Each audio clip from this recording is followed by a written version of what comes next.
అన్ని కీళ్ల సంబంధిత సమస్యలకు రీజన్ ఆర్థోస్పోర్ట్ హైదరాబాద్లో అధునాతనమైన సర్జరీ లేని వైద్యం.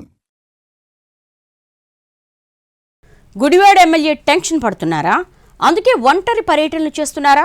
అనుచరులు, గన్మెన్, మంది మార్బలం ఏమీ లేకుండా సింగిల్గా, అది కూడా 2 వీలర్ మీద తిరుగుతున్నారా? అలా ఎక్కడెక్కడికి వెళ్తున్నారు ఎమ్మెల్యే? అలా సోలో టూర్కు వెళ్ళి ఏం చేస్తున్నారు? అసలు ఆయన భయం ఏంటి? Let's watch. కృష్ణా జిల్లా గుడివాడ నియోజకవర్గం తెలుగు రాష్ట్రాల్లో బాగా పాపులర్ సెగ్మెంట్. ఇక్కడి నుంచి గతంలో నందమూరి తారక రామారావు గెలవగా, ఆ తర్వాత కొడాలి నాని వరుసగా 4 సార్లు ఎమ్మెల్యే అయి మంత్రిగా కూడా పనిచేశారు. 2 సార్లు టీడీపీ నుంచి గెలిచి ఆ తర్వాత వైసీపీలోకి షిఫ్ట్ అయ్యారు కొడాలి. ఆ పార్టీ తరపున కూడా 2 సార్లు అసెంబ్లీలోకి అడుగుపెట్టారు. ఇక నానిని ఓడించడానికి టీడీపీ చెయ్యని ప్రయత్నం అంటూ లేదు. చివరకు 2024 ఎన్నికల్లో కూటమి గాలికి గుడివాడలో తెలుగుదేశం జెండా ఎగిరింది.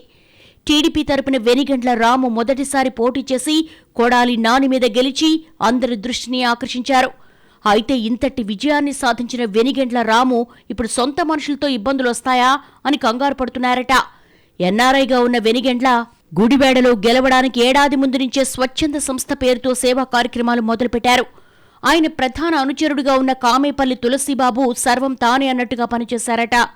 ఎన్నికల ముందు పనితో పాటు ఎన్నికలయ్యాక కూడా తులసిబాబు గుడివాడలో అంతా తానే చక్రం తిప్పాడన్న విమర్శలున్నాయి.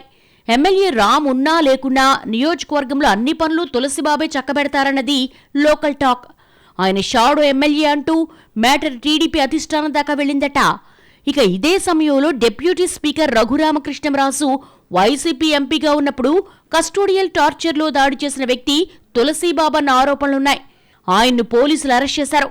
ప్రస్తుతం జైల్లో ఉన్నప్పటికీ గుడివాడలో తులసిబాబు అరాచకాలు, వసూళ్లు అంటూ మీడియాలో, సోషల్ మీడియాలో పెద్ద ఎత్తున ప్రచారం జరుగుతోంది. ఈ ప్రచారం ఎమ్మెల్యే వెనిగండ్ల రాముకి ఇబ్బందిగా మారిందట. తన ప్రధాన అనుచరుడుగా ఉన్న తులసిబాబుపై జరుగుతున్న ప్రచారం వల్ల తన ఇమేజ్ కూడా డ్యామేజ్ అవుతుందన్న ఆందోళన ఎమ్మెల్యేకి ఎక్కువ అవుతున్నట్టుగా చెప్పుకుంటున్నారు. దీంతో రాము నష్ట నివారణ చర్యలు మొదలుపెట్టి నియోజకవర్గంలో ఒంటరి పర్యటనలు చేస్తున్నారట. వ్యక్తిగత సిబ్బంది, గన్మెన్, అనుచరగణం లేకుండా ఏదో ఓ ప్రాంతానికి 2 వీలర్ మీద వెళ్లి వారిని తమ ప్రభుత్వం వచ్చాక ఎవరైనా ఇబ్బంది పెట్టారా, డబ్బులు వసూలు చేశారని ఆరా తీస్తున్నారట. ఒక వర్గం కాకుండా వ్యాపారులు, ఉద్యోగులు, సామాన్యుల దగ్గరికి వెళ్లి ఇదే విషయాన్ని అడుగుతున్నారట ఎమ్మెల్యే. కూటమి సర్కారు వచ్చిన తర్వాత తమనెవరూ ఇబ్బంది పెట్టలేదని, డబ్బులు వసూలు చేయలేదని తనతో చెబుతున్నారంటూ తన వర్గీయులతో ఆఫ్ ది రికార్డుగా అంటున్నారట రాము. తులసిబాబు వ్యవహారాలపై వస్తున్న విమర్శల తాకిడి తనను తాకకుండా ముందు జాగ్రత్తగా ఎమ్మెల్యే ఇదంతా చేస్తున్నారన్న చర్చ స్థానికంగా జరుగుతోంది. అదే సమయంలో నేరుగా ఎమ్మెల్యేనే వెళ్లి డబ్బు వసూలు చేశారా అని అడిగితే వాళ్లు మాత్రం ఏం చెప్తారన్న చర్చ కూడా జరుగుతోంది.